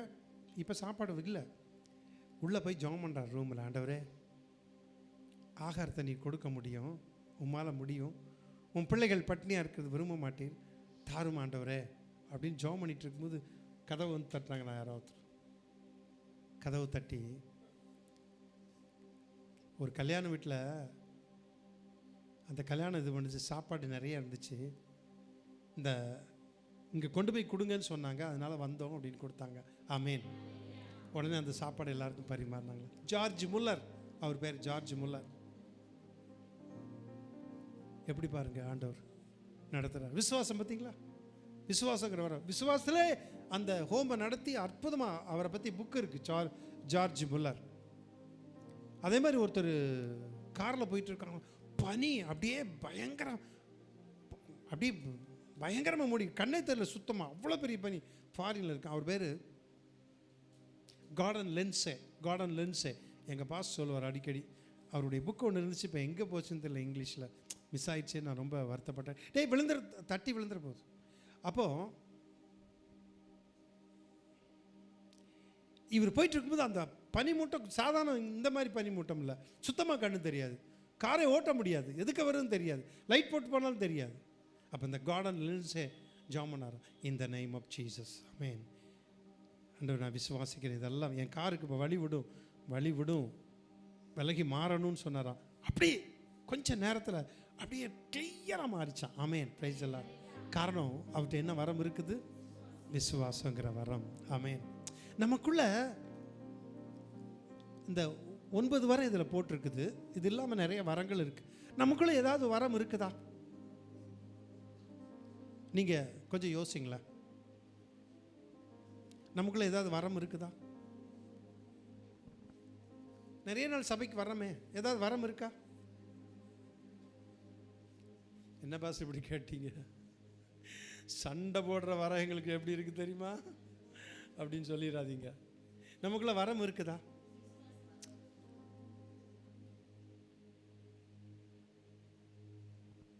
இல்லை, நமக்கு இன்னும் அந்த விசுவாசமே வரல. இந்த சொல்லப்பட்டிருக்கு 9 வரம், அந்த வரத்தை வாசிச்சிருங்களா தங்கச்சி? நல்லா இந்த வரத்தை கொஞ்சம் பார்க்குறீங்களா? இந்த வரத்தில் ஏதாவது ஒரு வரம் எனக்கு இருக்குதா? இவ்வளோ நாள் சபைக்கு வர்றனே, இவ்வளவு தூரம் வர்றனே, ஏதாவது ஒன்று கிடச்சிருக்கா? புதுசாக சபைக்கு வருவாங்க, எனக்கு ஆண்டவர் அந்த வரத்தை தந்திருக்காரு அப்படிம்பாங்க. எவ்வளோ சந்தோஷமாக இருக்கும். வாசிங்க.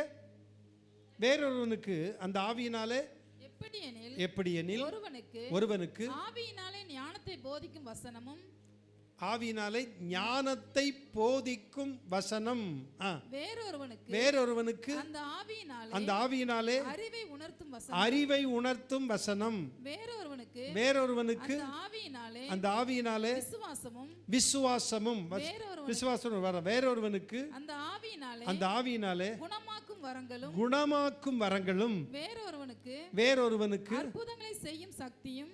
நல்லா கவனிங்க, குணமாக்கும் வரம் வேறு, அற்புதங்களை செய்யும் வரம் வேறு. மறுபடியும் சொல்லுங்க, குணமாக்கும் வரம் வேறு, அற்புதங்களை செய்யும் வரம் வேறு. அடுத்தது வேறொருவனுக்கு தீர்க்க தரிசனம் உரைத்தலும் வேறொருவனுக்கு ஆவிகளை பகுத்தறிதலும் வேறொருவனுக்கு நிறைய பாஷைகளை பேசுவதும் வேறொருவனுக்கு அந்த பேசக்கூடிய பாஷைகளை வியாக்கியானம் பண்ணுவதும் அளிக்கப்படுகிறது. கிட்டத்தட்ட 9 வரம்ல. நல்லா கவனிங்க, இந்த வரங்கள்ல ஏதாவது ஒண்ணு கொஞ்சம் நம்மகிட்ட ஒட்டிட்டு இருக்கா? நிறைய நாள் சபைக்கெல்லாம் வர்றோமே, இல்லை நம்ம என்னன்னா ஆவிக்குரிய ஜீவியத்தில் நம்முடைய ஆவிக்குரிய வாழ்க்கையில் நம்ம கிட்ட ஒரு வளர்ச்சி இல்லை, growth இல்லை. ஏத்துக்கிறோமா? ஏதாவது ஒரு வரங்க, நான் உங்களுக்கு என்னன்னு சொல்லலை, இருக்கா ஏதாவது ஒன்று? இல்லையே. ஆனால் சர்ச்சுக்குள்ள வர எல்லாருக்கும் பாட்டு பாடுற எல்லாம் செய்கிறோம். சரி, ஒன்று மட்டும் நான் வித்தியாசத்துக்கு சொல்கிறேன். இப்போ தங்கச்சி படித்த வசனத்தை கேட்டீங்க. ஒருவனுக்கு அற்புதம் செய்கிற வரம், ஒருவனுக்கு குணமாக்கும் வரம். குணமாக்குற வரம் என்னன்னா, ஒருத்தர் சீரியஸாக இருக்கிறான், திடீர்னு இப்போ கை கால் கூட வராமல் போயிட்டான், போய் ஜெபம் பண்ணுறோம், எந்திரிச்சு நடக்கிறான், இது குணமாயிட்டான், வியாதி குணமாயிடுச்சு, இது குணமாக்கு வரம். அற்புதம் செய்கிற வரம் தெரியுமா? புரிஞ்சுக்குங்க, குணமாக்கு வரத்துக்கும் அற்புதம் செய்கிற வரத்துக்கு வித்தியாசம். அற்புதம் செய்கிற வரம் என்ன தெரியுமா? ஒரு காலே ஒரு மனுஷனுக்கு இருக்காது, இவ்வளோதான் இருக்கும். அற்புதம் செய்கிற வரம், இயேசுவின் நாமத்தில் இந்த கால்கள் உண்டாகட்டும்னா மறுபடியும் வந்துடும். நான் சொல்றது புரியுதா? அற்புதம் செய்கிற வரம், காலு இல்லாதது, கை இல்லாதது வரும். இதான் அற்புதம் செய்கிற வரம். புரிஞ்சுக்கணும். குணமாக்கு வரம் வேற.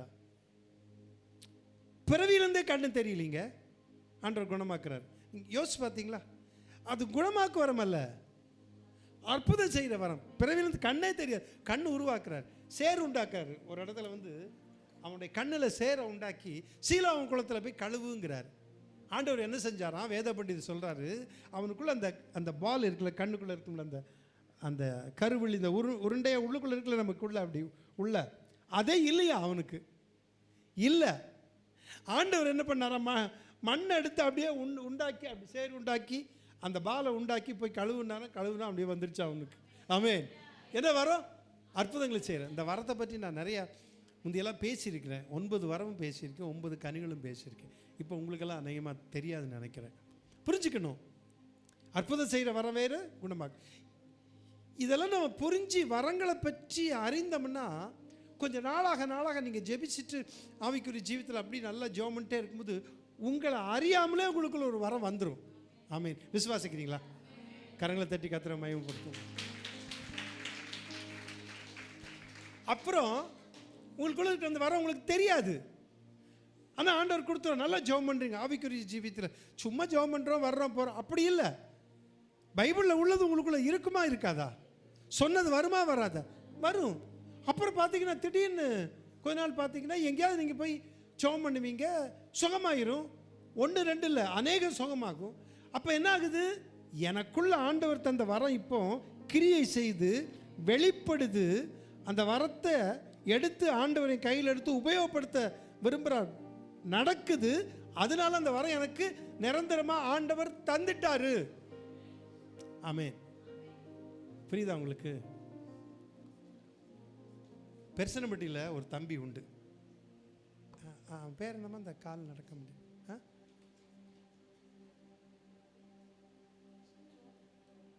இல்லை அந்த கருப்சாமி சின்னெல்லாம் கிடையாதுங்க. இந்த ஒரு காலு ஜோதி ஜோதி ஜோதி கேள்விப்பட்டிருக்கீங்களா? ஜோதின்னு ஒரு பையன் காலு கொஞ்சம் சரியாக இருக்காது. நம்ம சர்ச்சுக்கு வண்டியிலலாம் வந்திருக்கோம். ஆண்டவர் ரொம்ப விசுவாசம். அவன் பின்மாற்றமாக போயிட்டான். அவன் ஜோமணி எண்ணெய் கொடுத்து அவன் ஜோமணி சுகமாக தெரியுமா? ஞாபகம் இருக்கா உங்களுக்கு? ஞாபகம் இல்லை. முதல்ல தான், இப்போ இல்லை. இப்போ தான் அவன் பாவம் எப்படி இருக்கான்னு.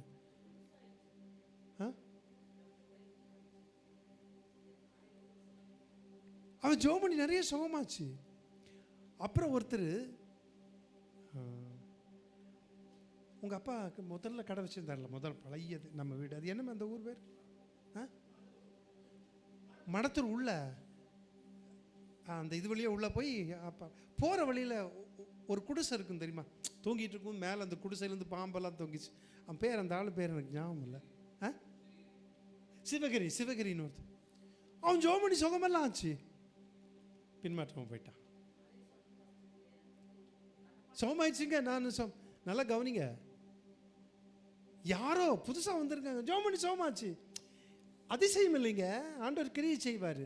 இப்போ பைபிளில் உள்ள காரியம் எனக்குள்ள வரும், அது நடக்கும்னு நீங்கள் விசுவாசிங்க. வேற ஒன்றுமே செய்ய வேண்டாங்க. நான் சொல்கிறேன் புரியுதா? எத்தனையோ வருஷம் சபைக்கு வர்றோம், எனக்குள்ள ஒரு மாற்றம் வேணுமா வேண்டாமா சொல்லுங்கள். யூதா என்ன அழகா, ரொம்ப அழகாக சொல்கிறார் எப்படியெல்லாம் நீங்கள் இருக்கணும்னு. கண்டிப்பாக செய்வாரா செய்ய மாட்டாரா? ரெபேக்கா வந்து ஒரு தரிசனம் கண்டா அப்படி ஆண்டவர் இங்கே வந்தது மாதிரி சிங்காசனத்தில். அது வந்து ஒரு விஷன். அதாவது அந்த word of wisdom, the word of knowledge அப்படிங்கிற அந்த கிஃப்ட்டு ஆப்ரேட் ஆகுது. சில வேளைகளில் எப்பவும் இருக்காது, சில வேளையில் ஆகும். அது அடிக்கடி வரும்பொழுது அது ஒரு வரமாக தர்றாரு. பெருமைக்காகல, ஆண்டவர் மகிமைக்காக. பெருமைக்காகல, ஆண்டவருடைய மகிமைக்காக. தருவாரா தரமாட்டாரா? தருவார். ஸோ நம்ம அதை விசுவாசிக்கணும். சரி, அப்போ விசுவாசம் என்பது ஒரு வரம். அது பைபிளில் சொல்லப்பட்டிருக்கிறது. மகா பரிசுத்தமான, யூதா சொல்கிறாரு, மகா பரிசுத்தமான விசுவாசத்தின் மேல் உங்களை கட்டி எழுப்பிக் கொண்டு பரிசுத்த ஆவிக்குள் ஜெபம் பண்ணி. 21 வசனம். தேவனுடைய அன்பிலே. சரி, அடுத்தது தேவனுடைய அன்பிலே உங்களை காத்துக்கொண்டு. எப்படியா? தேவனுடைய அன்பிலே. இந்த அன்புங்கிறது வந்துகிட்டே இருக்கும் பார்த்தீங்களா? எல்லாம் இந்த அன்பு இல்லாமல் கிறிஸ்தவது இல்லவே இல்லை. நம்மக்கிட்ட வந்து அன்பு இருக்கணுங்க, நிரந்தரமாக இருக்கணும். அப்போஸ்தலனாகிய யோவான் 98 வயசு அந்த மாதிரி ரொம்ப வயசான பிறகு சர்ச்சில் வந்து நிற்பாராம். சர்ச்சில் வந்து என்ன தெரியுமா பிரசங்கம் பண்ணுவார்? பிள்ளைகளே, நீங்கள் அன்பாருங்க, ஒருத்தர் அன்பாருங்க. அதுதான் பிரசங்கமா. அன்பாருங்க, சரியா? நீங்கள்லாம் அன்பாக இருக்கணுன்ட்டு போயிடுவாராம்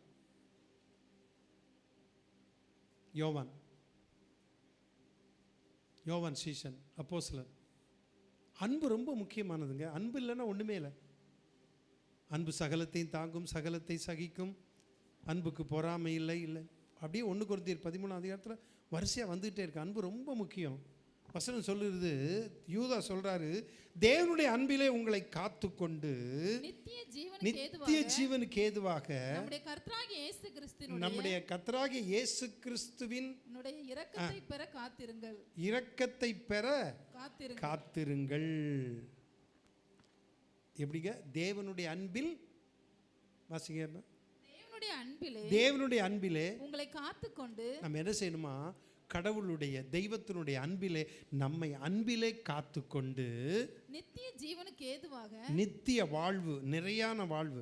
இந்த உலகத்தோட வாழ்க்கை முடிஞ்சு போகிறதில்ல, ஒரு வாழ்வு இருந்துகிட்டே இருக்கு. அதான் இயேசுநாதரை கும்பிடுறது, உண்மையாக கும்பிடுறதுனுடைய இது. இந்த உலகத்தோட அல்ல. கண்ணை மூடி இறந்தாலும் அந்த தெய்வலோகத்தில் கண்ணை மூடும்போது அங்கே கண்ணை திறந்து இயேசு ஆண்டவர்கிட்ட போய் வாழக்கூடிய அந்த வாழ்க்கையை தர்றார், நித்திய வாழ்வை தர்றார். நித்திய ஜீவனுக்கு ஏதுவாக நம்முடைய கர்த்தராகிய இயேசு கிறிஸ்துவினுடைய இரக்கத்தை பெற காத்திருங்க. அவருடைய இரக்கத்தை பெற என்ன செய்யுங்க? காத்திருங்கள். சரி, அடுத்த வசனம். அல்லாமலும் நீங்கள் பகுத்தறி உள்ளவர்களாய் இருந்து சிலருக்கு இரக்கம் பாராட்டி சிலரை அக்கினியில் இருந்து இழுத்து விட்டு பயத்தோட ரட்சித்து. ரட்சித்து. அவ்வளோதானே 22. சரி, இப்போ அது ஒரு மொழிபெயர்ப்பு சொல்லுது பாருங்க. அல்லாமலும் நம்ப தயங்குவோருக்கு நீங்கள் இரக்கம் பாராட்டுங்கள், சிலரை அக்கினியிலிருந்து இழுத்து காப்பாற்றுங்கள். சிலர் என்ன செய்யணுமா? அக்கினியிலிருந்து இழுத்து காப்பாற்றுங்கள். யாரு? கர்த்தருடைய பிள்ளைகள் காப்பாற்றணுமா? கவனிங்க, இந்த அக்கினியிலிருந்து இழுத்து காப்பாற்றுவது அப்படிங்கிறது என்ன அப்படின்னா, ஆபத்திலிருந்து நீங்கள் என்ன செய்யணும்? மற்றவங்களை காப்பாற்றணும். ஒரு பெரிய ஆபத்திலிருந்து, அழிவிலிருந்து நீங்கள் காப்பாற்றணும். ஒரு பெரிய நியாய தீர்ப்பு இருக்குது, அந்த நியாய தீர்ப்பிலிருந்து அவங்களை இழுத்து காப்பாற்றணும். உங்களுடைய வேலை காப்பாற்றணும். சர்ச்சுக்கு வரோம், தசமமாகலாம் கொடுக்குறோம், காணிக்கெல்லாம் நல்லா கொடுக்குறோமுங்க. அதோட முடியலைங்க, அக்கினியிலிருந்து இழுத்து காப்பாற்றுற ஒரு பொறுப்பு இருக்குது. இந்த புல்பிட் அப்படின்னு இருக்கு பார்த்தீங்களா, இதுக்கு பேர் என்ன தெரியுமா? இதனுடைய அர்த்தம் என்ன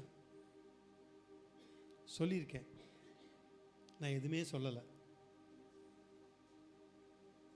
நான் சொன்னதெல்லாம் நீங்கள் மறப்பீங்க. வேறு ஏதாவது பிரசங்கர் வந்து கேட்கும்போது தெரியாத மாதிரி இருப்பீங்க. ஆனால் நான் சொல்லியிருப்பேன். புல்பிட்டுன்னா என்ன?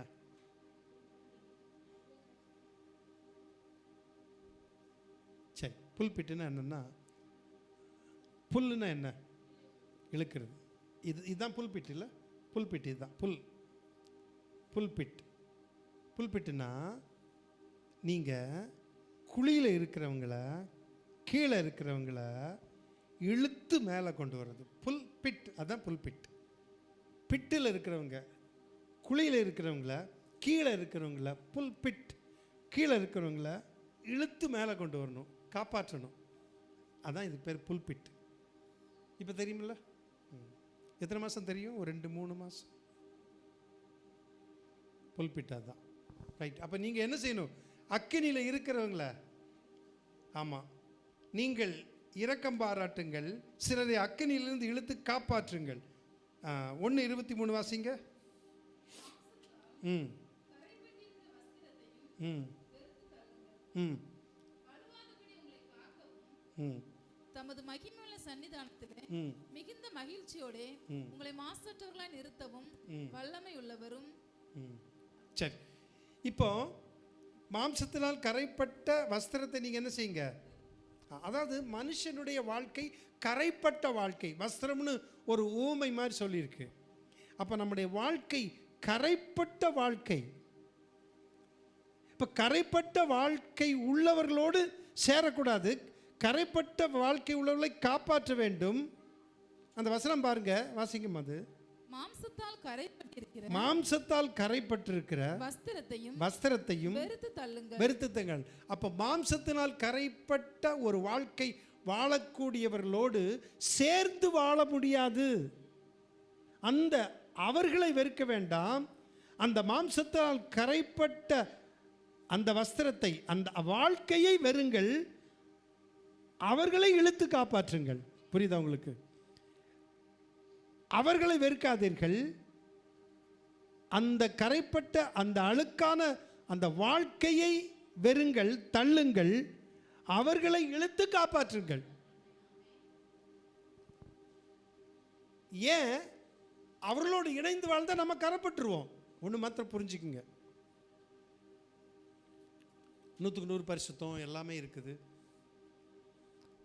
ஓகே, நீங்கள் எல்லா ஃபங்க்ஷன் எல்லாத்துக்கும் போகிறது வர்றது எல்லாம் இருக்கும். நானும் போவேன், எல்லாம் செய்வேன். பட் ஒன்று உங்கள் மைண்டில் இருந்துகிட்டே இருங்க. நீங்கள் தள்ளி நிற்க வேண்டிய இடத்தில் தள்ளி நில்லுங்கள். உங்கள் நன்மைக்கு சொல்ல. விலகி இருக்கிற இடத்தில் நீங்கள் விலகி இருங்கள். உங்கள் நன்மைக்கு சொல்கிறேன். ஒரு சமயம் மயிலாடி அப்படிங்கிற ஒரு கிராமம் நினைக்க, அங்கே ரிங்கல் தோபே செய்த கட்டுன சபையில் நான் பிரசங்கம் பண்ணியிருக்கேன், ஊழியம் செய்திருக்கேன். அப்போ அங்கே ஒரு பிசாசை துரத்தும் போது சொல்லுது, இயேசு நாமத்தில் நீ போ. ஏன் பிடிச்ச? அது சொல்லுது, ஒரு டெத்து வீட்டுக்கு இந்த அம்மா போயிருக்கு. டெத்து வீட்டில் போய் அழலாம், ஐயோ பாவம் இப்படி ஆயிடுச்சு, அதெல்லாம் தப்பு இல்லைங்க, சே இப்படியெல்லாம் ஆயிடுச்சு சொல்கிறது தப்பு இல்லை. அழுகிறளோடு சேர்ந்து நீங்கள் பவுல் சொல்கிறார். பட் கர்த்தரை அல்லாதவர்கள் இதில் இந்த அம்மா என்ன சொல்ற, ரொம்ப இறக்கப்பட்டுச்சான். இந்த அம்மா என்ன செஞ்சுச்சான், ரொம்ப இறக்கப்பட்டுச்சான். ரொம்ப இறக்கப்பட்டு அப்படி சொல்லி அழுதாங்களாம். அதை வச்சு ஒரு தீய ஆவி வந்து பிடிச்சிச்சு. ரொம்ப இறக்கப்பட்டாலும் நான் பிடிச்சிட்டேன். சரி, இவ்வளோ இறக்கப்படுறாள், நல்லா தெரிஞ்சுக்குங்க, கையெடுத்து கும்பிடுறேன், ரொம்ப ஜாக்கிரதையாக இருங்க. நம்ம தம்பி மோகனுடைய அக்கா ஞான செல்வி நம்ம சபைக்கு வந்துட்டு இருந்தாங்க. ஒரு தடவை பாஸ்டர் கவனிங்க, நல்லா கவனிங்க, ஒரு பிசாசு ஆடிட்டு இருக்கு பாஸ்டர், நீங்கள் சீக்கிரம் வாங்க. தம்பிக்கு ஞாபகம் இருக்கான்னு நம்ம தெரில, அம்மாலாம் இருக்காங்க அந்த பழைய வீட்டில். என்னம்மான்னு கேட்டேன். இப்படி ஒரு பிசாசு வந்துட்டு நான் கொஞ்சம் பாதி துரத்திட்டேன் பாஸ்டர், ஓடிட்டு, நீங்கள் வாங்க அப்படின்னு அவங்க அக்கா சொல்கிறாங்க. ஞானசெல்வி நல்ல அருமையான விசுவாசி. அவங்க வீட்டில் பிசாசு ஆடிட்டுருக்கு. நான் போகிறேன். போன உடனே அது அப்படியே ஆடிட்டு இந்த நாக்கு இருக்குது பார்த்தீங்களா, இந்த நாக்கை பாம்பு மாதிரியே செய்துங்க. அந்த பிள்ளை தம்பிக்கு ஞாபகம் இருக்க நம்ம தெரியல, பாம்பு மாதிரியே. யார் நீ? இயேசு நாமத்தில் நான் சொல்கிறேன், நீ என்னை பார்த்து தெரிஞ்சுக்க. எப்படி? என்னை பார்த்து தெரிஞ்சுக்க. கவனிங்க, எனக்கு நிறைய பேய் துரத்தியிருக்கேன். அது கொஞ்சம் வித்தியாசமாக ஆச்சரியமாக இருந்துச்சு. நீ ஏன் பிடிச்ச, நீ போயிடணும் அப்படின்னோடனே, நான் ஏன் பிடிச்சேன்னு தெரியுமான்னு சொல்லுது. ரோட்டில் ஒரு பாம்பு அடித்து போட்டிருக்காங்க, அல்லது காரில் ஏதோ அடிபட்டுருக்குது. இந்த புள்ள போகும்போது ஐயோ பாவம்,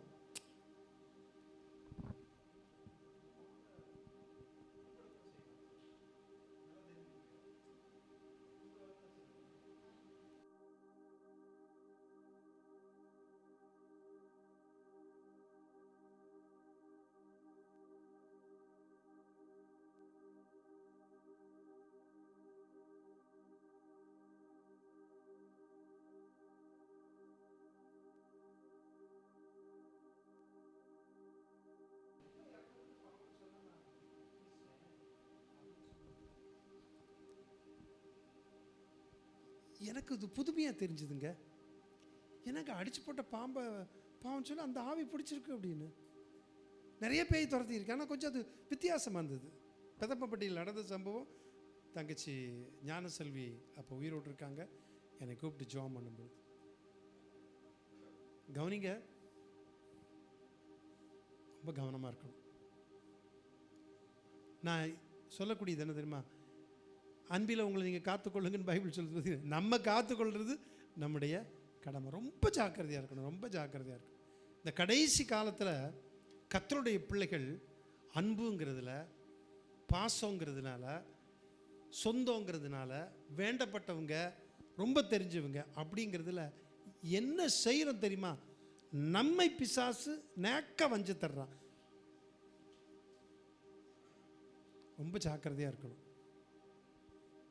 யூதா எழுதின நிருபத்தில் அப்போ கவனிங்க, நம்ம இழுக்கிறவளா இருக்கணும், இழுப்புண்டு போயிடக்கூடாது. சத்துரு எப்படி வேணாலும் தாக்கலாம். விலகி இருப்பது யாருடைய பொறுப்பு? நம்முடைய பொறுப்பு. கொஞ்சம் ஜாக்கிரதையாக இருங்க, கொஞ்சம் விழிப்பாருங்க. சரி, வசனத்தை வாசி நம்ம முடிப்போம். 24 வசனம், வலுவாதபடி உங்களை காக்கவும் தமது மகிமையுள்ள சன்னிதானத்திலே மிகவும் மகிழ்ச்சியோடு உங்களை மாசற்றவர்களாய் நிறுத்தவும் வல்லமை உள்ளவரும். ஆமென். ஆண்டவர் எப்படிப்பட்டவரா? வலுவாதபடி உங்களை காக்கவும் தமது மகிமையுள்ள சன்னிதானத்திலே மிகவும் மகிழ்ச்சியோடு உங்களை மாசற்றவர்களாய் நிறுத்தவும் வல்லமை உள்ளவர். ஆமென். ஆண்டவர் உங்களை மகிழ்ச்சியோடு மாசற்ற அந்த பிரசன்னத்தில் நிறுத்த வல்லமையுள்ள தேவனாக இருக்கிறார். நீங்கள் ஜாக்கிரதையாக இருங்க, ரொம்ப எச்சரிக்கையாக இருங்க. கொஞ்சம் ஏமாந்தா விழுந்துருவோம், தவறிடுவோம். நான் நிறைய காரியத்தை சொன்னேன், நடந்த சம்பவத்தெல்லாம் சொன்னேன். நமக்குள்ளே இருக்கிற விசுவாசம் என்ன செய்யக்கூடாது, விட்டுறக்கூடாது, உறுதியாக இருக்கணும். இறக்கப்பட வேண்டாம், இறக்கப்படணும். அவங்களுக்காக, அவங்களுடைய வாழ்க்கையில், அவங்களுடைய காரியத்தில் க்ளோஸாக இருக்காமல் நம்ம விலகி இருப்பது நம்முடைய கடமை, நம்முடைய கடமை. அவருடைய அன்பில் நம்மை காத்துக்கொள்ளும். கண்கள் மூடி ஒரு நிமிஷம் ஜெபிப்போமா? கிருபையுள்ள பிதாவே, நல்ல வேலைக்காக நன்றி செலுத்துகிறோம். நம்முடைய பிள்ளைகளை ஒவ்வொருவரையும் ஆசீர்வதியும். யூதா எழுதின நிருபத்திலிருந்து ஒரு சில வசனத்தை பார்த்தோம். ஆண்டவரே, வலுவாதபடி எங்களை உடைய மாசற்ற சந்நிதியிலே மகிழ்ச்சியோடு நிறுத்த வல்லமையுள்ள தேவனே, அப்படியே நிறுத்துவீராக, எங்களை காத்துக்கொள்ளுவீராக. இயேசு கிறிஸ்துவ நாமத்தில் ஜெபிக்கிறேன் பிதாவே, ஆமென். நம்ம எழுந்து ஒரு பாடலை பாடும்போது கர்த்தருக்கு காணிக்கை.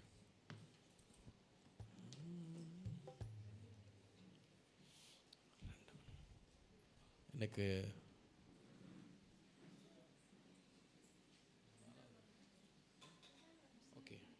இன்னைக்கு இரண்டாவது ஆராதனைனால 2 காணிக்கை எடுக்கப்படும். இரண்டாவது காணிக்கை மிஷனரிக்கான காணிக்கை.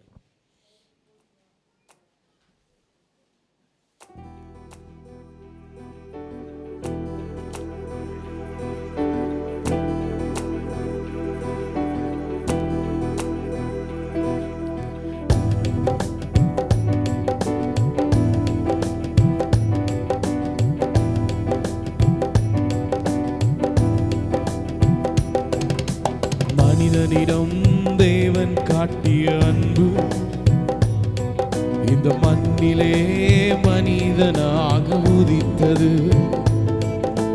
மனிதனிடம் தேவன் காட்டிய அன்பு இந்த மண்ணிலே மனிதனாக உதித்தது. அன்பு அன்பு அன்பு தேவ அன்பு அன்பு அன்பு அன்பு அன்பு அன்பு தேவ அன்பு அன்பு அன்பு அன்பு நீடிய சாந்தம் தயவும் உள்ளது. அன்புக்கு போறான் அன்பு தன்னை புகழாது. அன்பு நீடிய சாந்தம் தயவும் உள்ளது. அன்புக்கு அன்பாமை அன்பு தன்னை புகழாது. இருமாப்பாய் இராது அயோக்கியத்தை செய்யாது. இருமாப்பாய் இராது அயோக்கியத்தை செய்யாது. தற்பொழிவை நாடாது கோபம் கொள்ளாது. அன்பு தீங்கு நினையாது. அன்பு அன்பு அன்பு தேவ அன்பு அன்பு அன்பு அன்பு அன்பு அன்பு தேவ அன்பு அன்பு அன்பு. மனிதனிடம் தேவன் காட்டிய அன்பு இந்த மண்ணிலே மனிதனாக உதித்தது. அன்பு சகலம் தாங்கும், சகலத்தையும் சகிக்கும், சகலத்தையும் விசுவாசிக்கும், சகலத்தையும் நம்பும். அன்பு சகலம் தாங்கும், சகலத்தையும் சகிக்கும், சகலத்தையும் விசுவாசிக்கும், சகலத்தையும் நம்பும். அன்புக்கு ஆழமில்லை, அன்புக்கு உயரமில்லை. அன்புக்கு ஆழமில்லை, அன்புக்கு உயரமில்லை. அன்புக்கு ஈடு இல்லை, இணையேதும் இல்லை. அன்புக்கு இணையேதும் இல்லை. அன்பு அன்பு அன்பு தேவ அன்பு அன்பு அன்பு அன்பு அன்பு அன்பு தேவ அன்பு அன்பு அன்பு. தரிசனமானாலும் பொழுது போகும், அன்பு ஒழியாது. அந்நிய பாஷையானாலும் ஓய்ந்து போகும், அன்பு ஓயாது. தரிசனமானாலும் ஒழிந்து போகும், அன்பு ஒழியாது. அந்நிய பாஷையானாலும் ஓய்ந்து போகும், அன்பு ஓயாது. விசுவாசம் நம்பிக்கை அன்பு மூன்றும் நிலைத்திருக்கும். விசுவாசம் நம்பிக்கை அன்பு மூன்றும் நிலைத்திருக்கும். இவைகளிலே எல்லாம் அன்பே பெரியது, அந்த அன்பை நாடுவோம்.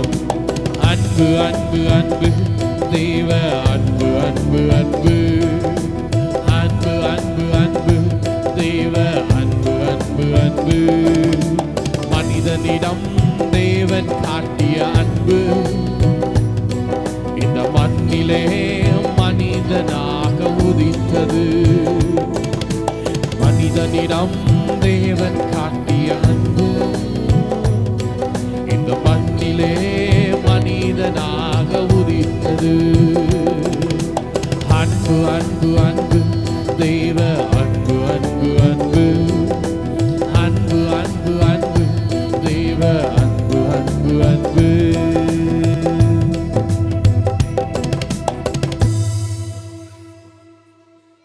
பரிசுத்தமுள்ள எங்கள் அன்பின் பிதாவே, இந்த ஆசீர்வதிக்கப்பட்ட மனமகிழ்ச்சியான நல்ல ஆராதனை நாளுக்காக நாங்கள் நன்றி செலுத்துகிறோம். வந்திருக்க தம்முடைய பிள்ளைகளை ஆசீர்வதியும். இப்பொழுது இந்த இடத்தை விட்டு தம்முடைய பிள்ளைகள் கர்த்தருடைய ஆசீர்வாதத்தோடு, உம்முடைய பிரசன்னத்தோடு, சந்தோஷத்தோடு, சமாதானத்தோடு தங்களுடைய இல்லங்களுக்கு போக, ஒரு மன நிறைவோடு கூட திருப்தியோடு உம்முடைய பிள்ளைகள் போக உதவி செய்வீராக. மகா பரிசுத்தமுள்ள இந்த விசுவாசத்தில் நாங்கள் கட்டி எழுப்ப நீர் உதவி செய்வீராக. எதை வேணாலும் விட்டுவிடலாம், விசுவாசத்தை விட்டுவிடாமல் விசுவாசத்தில் உறுதியாக இருக்க எல்லாருக்கும் கிருபை தாரும். இந்த உலகத்தில் நாங்கள் ரொம்ப ஞானமாய் நடந்து கொள்ள, விவேகமாய் நடந்து கொள்ள, புத்தியாய் நடந்து கொள்ள, விலக வேண்டியதில் விலகி எச்சரிக்கையோடு நடந்து கொள்ள எங்களுக்கு உதவி செய்வீராக. எங்களை நாங்கள் உம்முடைய அன்பில் காத்துக்கொள்ள கிருபைத்தார். உம்முடைய அன்பில் எங்களை காத்துக்கொள்ள கிருபைத்தார். உம்முடைய பிள்ளைகள் கொடுத்த எல்லா காணிக்கைகளுக்காக, தசமபாக காணிக்கைகளுக்காக, ஸ்தோத்திர காணிக்கைகளுக்காக, திருச்சபையின் காணிக்கைகளுக்காக, பொருத்தனை காணிக்கைகளுக்காக நாங்கள் நன்றி செலுத்துகிறோம். உம்முடைய பிள்ளைகள் கஷ்டப்பட்டு சம்பாதித்த சம்பாத்தியத்திலிருந்து கர்த்தருக்கென்று கொடுத்த இந்த எல்லா காணிக்கைகளையும், தசமபாக காணிக்கைகளையும் கர்த்தர் அங்கீகரித்து ஆசீர்வதியும்.